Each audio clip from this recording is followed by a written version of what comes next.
り解説。1979年公開映画ベスト10。懐かしの名作を振り返る。ねえマリサ、1979年ってどんな映画が日本で公開されたか知ってる？お、いい質問だな。1979年は名作映画が次々と日本で公開されたすごい年だったんだぜ。アクションもあれば、感動のドラマや SF も盛りだくさんだったんだ。へえ、そんなに色々あったんだ。例えばどんな映画があったの？そうだな。例えば、スーパーマンとか、エイリアンなんかは、今でも語り継がれる大作だぜ。それから、ルパン三世カリオストロの城も日本アニメの名作として注目されたんだ。ルパン三世、それって有名なアニメだよね。そんな昔から映画があったんだ。そうなのぜ。さらに、ディアハンターみたいな社会派ドラマや、チャイナシンドロームみたいなサスペンスも、日本で大ヒットした年だったんだ。聞いてるだけでワクワクしてきた。今回はその映画をランキング形式で紹介してくれるの？その通りだぜ。1979年に日本で公開された名作映画をベスト10形式で紹介していくから、楽しみにしててくれよな。第10位。チャイナ、シンドローム。チャイナシンドロームって、なんだか難しそうなタイトルね。どういう映画なの？タイトルは確かにちょっと硬派な感じがするけど、内容はめちゃくちゃスリリングなんだぜ。この映画は1979年に公開されたアメリカのサスペンス映画で、原子力発電所の事故を題材にしてるんだ。原子力発電所の事故？それってフィクションなの？そうだぜ。ただ、フィクションだけど現実味がすごいんだ。ジャーナリストが発電所の安全問題を追求する中で、陰謀や緊迫した状況が描かれていくんだよ。それ、リアルに考えたら怖いね。でも、どうしてそんな題材を映画にしたんだろう？当時、原子力発電は期待と不安が入り混じったテーマだったんだ。映画の中では、安全問題が放置されることでどんな危険が起こるかを鋭く描いてるぜ。実は公開のわずか12日後に、アメリカでスリーマイル島原子力発電所の事故が起きて、映画と現実がリンクして話題になったんだ。そんな偶然があったの？それでさらに注目を浴びたわけね。そうそう。主演はジェーン・フォンダとジャック・レモン。特にジェーン・フォンダの演技が高く評価されて、彼女の代表作の一つになってるんだぜ。内容もキャストも濃厚な映画なんだね。見てみたくなってきた。まさに社会派スリラーの傑作って言われてるからな。この映画が後の原子力をテーマにした作品にも影響を与えたのぜ。第9位。ディア、ハンター。次は、ディアハンターだね。なんだか深いタイトルだけど、どんな映画なの？ディアハンターは1978年のアメリカ映画で、1979年に日本で公開された名作だぜ。ベトナム戦争を背景に、戦争が人々の人生にどう影響を与えるかを描いた重厚なドラマなんだ。ベトナム戦争がテーマなのね。それって戦争のシーンがたくさん出てくるの？戦争シーンもあるけど、それだけじゃないんだぜ。むしろ、この映画は戦争が終わった後の兵士たちの苦悩や、人間関係の変化に焦点を当ててるんだ。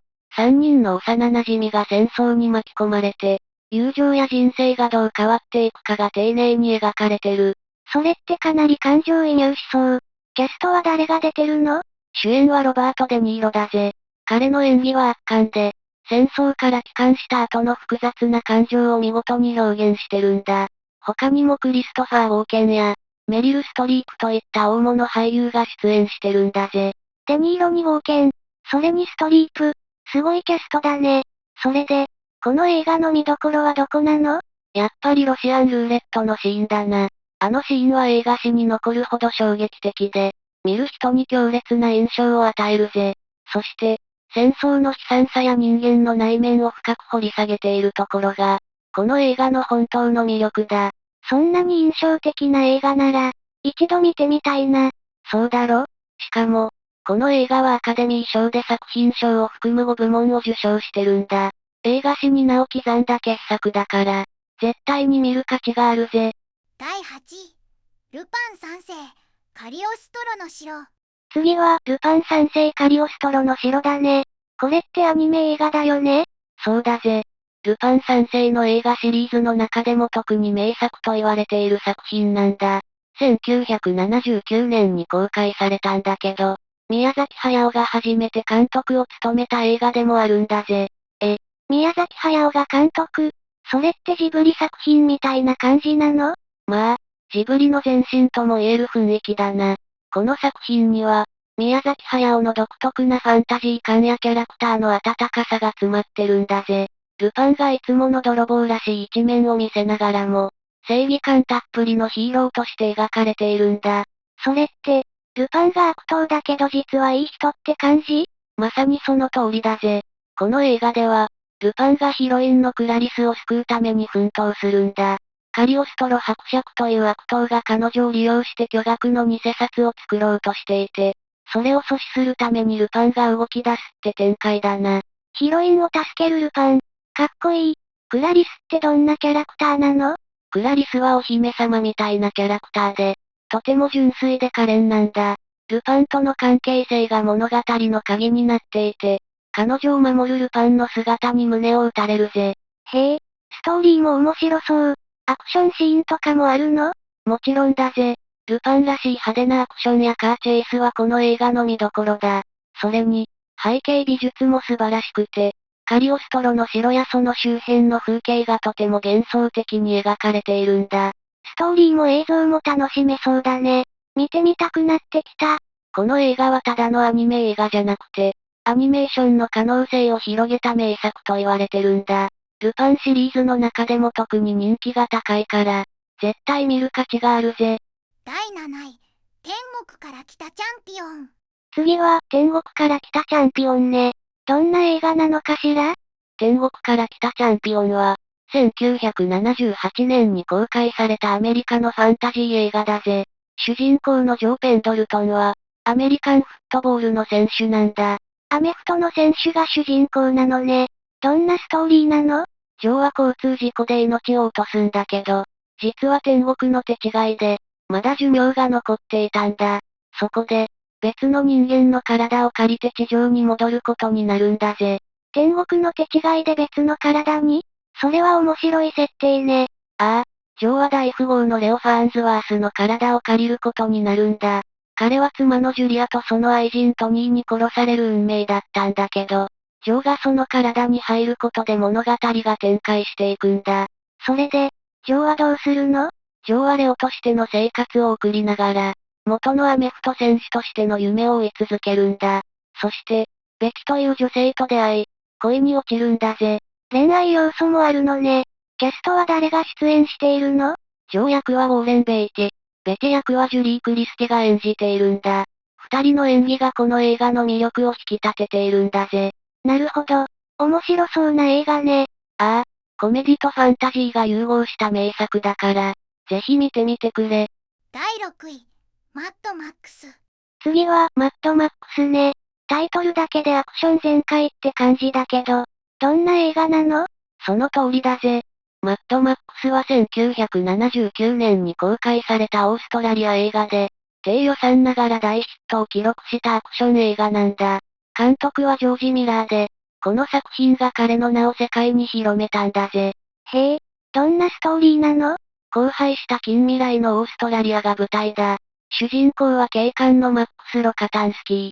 彼は暴走族によって家族を奪われ、復讐のために立ち上がるんだ。過酷な世界での正義と復讐が描かれているぜ。荒廃した近未来って、どんな雰囲気なの？荒野が広がる中、車やバイクで暴れる暴走族たちが支配する世界だな。そこに登場する車やアクションシーンがすごく迫力があって、見る人を引き込むんだ。暴走族との対決ってこと？アクションがメインなのかな？確かにアクションがメインだけど、それだけじゃないんだ。マックスの感情の変化や孤独感も描かれていて、人間ドラマの要素も強いんだぜ。そうなんだ。主演は誰が演じているの？主演は若き日のメル・ギブソンだな。この作品が彼の出世作になったんだ。彼の存在感と演技がマックスのキャラクターを際立たせているんだぜ。メル・ギブソンか。それは見てみたいね。この映画の特に注目すべきシーンってある？やっぱりクライマックスの復讐シーンだな。マックスが一人で暴走族に挑む姿は圧巻だぜ。それと、車のカーチェイスシーンもすごく迫力があるから絶対に見るべきだ。アクションだけじゃなくて、ストーリーも濃いんだね。これは期待できそう。低予算ながら、映像のクオリティと演出で観客を魅了した傑作だぜ。この映画がその後のアクション映画に与えた影響も大きいんだ。ぜひチェックしてみてくれ。第5位、アーノ麦峠。次は、アーノ麦峠ね。どんな映画なの？アーノ麦峠は、1979年に公開された日本映画で、明治時代末期から大正時代にかけて、製紙工場で働く若い女性たちの過酷な労働環境と生活を描いた作品だぜ。過酷な労働環境って、具体的にはどんな感じだったの？彼女たちは朝4時半に起床し、洗顔やトイレを急いで済ませた後、すぐに作業を開始。2時20分間の朝食。昼食も立ち食いで10分間。そして夕方まで約15時間も働き続けたんだ。工場内は気温40度にも達し、締め切られた空間で蒸し風呂状態。結核菌が繁殖しやすい環境だったんだ。そんな環境で働いていたのね。主人公は誰なの？主人公は正井美音という13歳の少女で、家族の生活を支えるために岐阜県の飛騨地方から、長野県岡谷市の製紙工場に働きに出るんだ。彼女の仕事は、繭を煮て生糸を取る糸取りという作業だった。若い少女がそんな過酷な労働を、結末はどうなるの？やがて、ミネ自身も結核に感染し、重度の髄膜炎を発症するんだ。しかし、十分な医療を受けられず、兄の達次郎に背負われてふるさとに戻る途中で息を引き取ってしまうんだ。悲しい結末ね。キャストは誰が出演しているの？主演の峰役を大竹しのぶが演じていて、他にも原田美恵子、ゆりちか子、小手川優子、三国連太郎、地井武雄などが出演しているんだ。豪華なキャストね。この映画の見どころは？やはり、当時の若い女性たちの過酷な労働環境と、それに立ち向かう姿をリアルに描いている点だな。彼女たちの強さや絆、そして悲しみが深く心に響く作品だぜ。歴史の一端を知ることができる映画なのね。見てみたいわ。そうだな。日本の労働史や女性の歴史を学ぶ上でも、一度は見ておく価値のある作品だぜ。第4位、復讐するは我にあり。次は、復讐するは我にありね。タイトルからして緊迫感がすごいけど、どんな映画なの？復讐するは我にありは、1979年に公開された日本映画で、実際の殺人事件を元にした社会派サスペンス映画だぜ。監督は今村翔平で、主演は尾形健が務めているんだ。実際の事件を元にしてるの？それってどんな事件なの？1950年代に起きた連続殺人事件を題材にしてるんだ。尾形健が演じる主人公榎木岩尾は、詐欺と殺人を繰り返しながら逃亡を続ける犯罪者で、彼の生い立ちや犯罪心理、そして逃亡劇が描かれているんだ。主人公が犯罪者なんて珍しいね。でも、どうしてそんな生き方をするようになったの？映画の中では、主人公の歪んだ家庭環境や社会への不信感が描かれているんだ。彼の父親は宗教家で、厳格な家庭の中で彼が受けた抑圧が、彼の犯罪行動に影響を与えたとも言われているぜ。社会や家庭環境が絡む物語なんだね。特に印象的なシーンはある？主人公が冷徹に犯罪を犯していく一方で、家族との歪んだ関係や、逃亡の中で出会った女性たちとの複雑な関係が描かれているんだ。特に、逃亡中に関わる女性たちとのシーンは心理的にも見どころだな。キャストは誰が出演してるの？榎木岩尾役大型健。彼の父親役を三国連太郎。母親役を岩崎金子が演じているんだ。他にも、逃亡中に関わる女性役として小川真由美と倍賞光子が出演していて、それぞれの演技が物語の深みを増しているぜ。家族や女性たちとの関係も注目ポイントなのね。そうだ。犯罪映画でありながら、単なるスリラーではなく、人間の本質や社会の歪みを鋭く描いている点が、この映画の大きな魅力だぜ。深いテーマを扱った映画なんだね。一度見てみたいな。うん。見た後に色々考えさせられる作品だぜ。ぜひチェックしてみてくれ。第3位、ジャンプ。次は、ジャンプね。タイトルがシンプルだけど、どんな映画なの？ジャンプは1979年に公開されたアメリカ映画で、ボクシングを題材にしつつ、親子愛を深く描いた感動のドラマだぜ。監督はフランコ・ゼフィレッリで、主演はジョン・ボイトとリッキー・シュローダーが務めているんだ。ボクシング映画なのに、親子愛がテーマなの？そうなんだ。この映画の主人公はビリーという元ボクシングチャンピオンで、彼は息子の TJ を男で一つで育ててるんだ。生活は決して楽じゃないけど、二人の絆はとても深いんだぜ。親子の絆を描いた映画なのね。でも、どんなストーリーが展開されるの？ビリーは息子のために再びボクシングのリングに上がることを決意するんだ。だけど、試合に挑む中でビリーは体力的にも精神的にも限界に近づいていく。そして、試合の結末が見る人の心に深い感動を与えるんだ。なるほど。試合の結果が感動のポイントなんだね。キャストについても教えて。ビリー役はジョン・ボイトが演じていて、息子の TJ 役はリッキー・シュローダーが務めているんだ。リッキーの演技が特に評価されていて、彼の涙を誘うシーンは名場面として有名だぜ。子役の演技がそんなにすごいなんて、見てみたいな。そうだろ？この映画のクライマックス、TJ が父親を呼ぶ泣き叫ぶシーンは、映画史に残る感動的な瞬間なんだ。見る人を必ず涙させる作品だぜ。ただのボクシング映画じゃなくて、心に響くドラマなんだね。その通りだ。親子愛をテーマにした映画の中でもトップクラスの名作だから、一度は見るべきだぜ。第2位、エイリアン。次は、エイリアンだね。タイトルだけで怖そうだけど、どんな映画なの？エイリアンは1979年に公開されたアメリカ映画で、SF とホラーを融合させた伝説的な作品だぜ。リドリー・スコットが監督を務め、主演はシガニー・ウィーバー。彼女の演じるリプリーは、今でも映画史に残る強い女性キャラクターとして有名なんだ。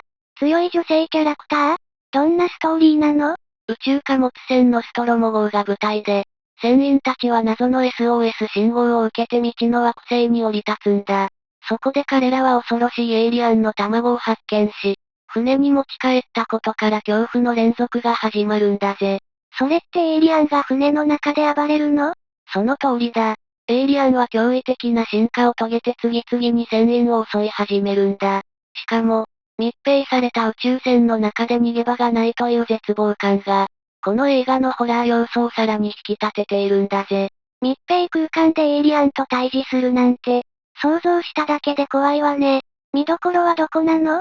やっぱりエイリアンのデザインだな。デザイナーの HR。ギーガーが手掛けたエイリアンの姿は、機械的で有機的な要素が混ざり合っていて、見るだけで不気味さが伝わるんだ。それと、船内で展開される緊迫感たっぷりのサバイバル劇も見どころだぜ。キャストも豪華なんでしょ？ああ、主演のシガニー・ウィーバーをはじめ、トム・スケリット、ベロニカ・カートライト、イアン・ホルムらが出演してる。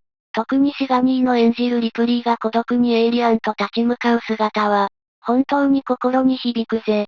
ホラーだけじゃなくて、ドラマとしても楽しめそうね。そうだな。エイリアンは単なる SF ホラーを超えて、深いテーマや緊張感のある演出で今も評価され続けている名作だ。絶対に見ておくべき映画だぜ。第1位、スーパーマン。次は第1位、スーパーマンだね。これはもう超有名だけど、どんな映画なの？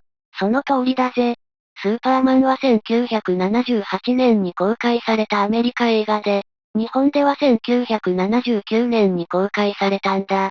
DC コミックスのヒーロー、スーパーマンを描いた初の本格的な実写映画だ。監督はリチャード・ドナーで、主演はクリストファー・リーブだぜ。スーパーマンって正義の味方の象徴みたいな存在だよね。でも、どんなストーリーなの？映画は、スーパーマンことカルエルの成長と活躍を描いてるんだ。彼はクリプトン星から地球に送られ、カンザスの農家でクラーク・ケントとして育てられる。そして、自分の超能力に目覚めて地球を守るためにヒーローとなる物語だぜ。なるほど。ススーパーマンがヒーローになるまでの成長物語なんだね。敵は出てくるの？もちろんだ。宿敵はレックス・ルーサー。ジーン・ハックマンが演じているぜ。ルーサーは天才的な悪党で、核ミサイルを使った巨大な陰謀を企てるんだ。それをスーパーマンがどう阻止するかが物語のクライマックスだな。それってアクションシーンもすごそうだね。ああ、スーパーマンが空を飛ぶシーンは、当時の最新技術を使った特撮で撮影されていて、本当に人が飛んでる、って感じさせるほどリアルだったんだ。特に、ロイス・レインを救うシーンや、列車やミサイルを止めるシーンは見応え抜群だぜ。主演のクリストファー・リーブって、スーパーマンのイメージそのものだよね。その通りだ。彼はスーパーマンとしての力強さと、クラーク・ケントとしての不器用な一面を見事に演じ分けているんだ。彼の存在感がこの映画を成功に導いたと言っても過言じゃないぜ。スーパーマンが初めて実写化された作品がここまで名作だなんて、すごいね。そうだな。スーパーマンはその後のヒーロー映画の基礎を築いた作品でもあるんだ。スーパーマンの魅力を存分に楽しめる映画だから、見て損はないぜ。総評、まとめ。さて、1979年に日本で公開された映画ベスト10を振り返ってみたけど、本当に名作揃いだったね。ああ、そうだな。アクション、感動、スリラー、そしてアニメと、いろんなジャンルの作品が揃っていた年だったぜ。それぞれの映画が独自の魅力を持っていて、時代を超えて愛されているんだ。確かに、今でも語り継がれる作品ばかりだったね。特に、例えば、スーパーマンとか、ルパン三世カリオストロの城なんて、今でも見返したいと思える映画だよね。そうだろ？そして、麦峠や、復讐するは我にありみたいに、社会や歴史を考えさせられる作品もあった。そういう深いテーマを扱った映画も、やっぱり大切だと思うぜ。映画って単なる娯楽じゃなくて、私たちにいろんなことを教えてくれる存在なんだなって改めて思ったよ。その通りだ。1979年の名作たちは、映画の力を存分に感じさせてくれる作品ばかりだ。これをきっかけに、もっといろんな映画に触れてみるのもいいかもな。今回のランキング、すごく楽しかった。またこんな感じで映画の話をしようね。もちろんだぜ。映画の世界は広いから、まだまだ面白い作品がたくさんあるぞ。次回も楽しみにしててくれ。最後までご視聴いただきありがとうございました。これからも役立つ情報をお届けいたしますので、チャンネル登録と高評価をよろしくお願いします。コメント欄でご意見や質問もお待ちしています。それではまた次回お会いしましょう。バイバイ。今日も一日良い日で、またね。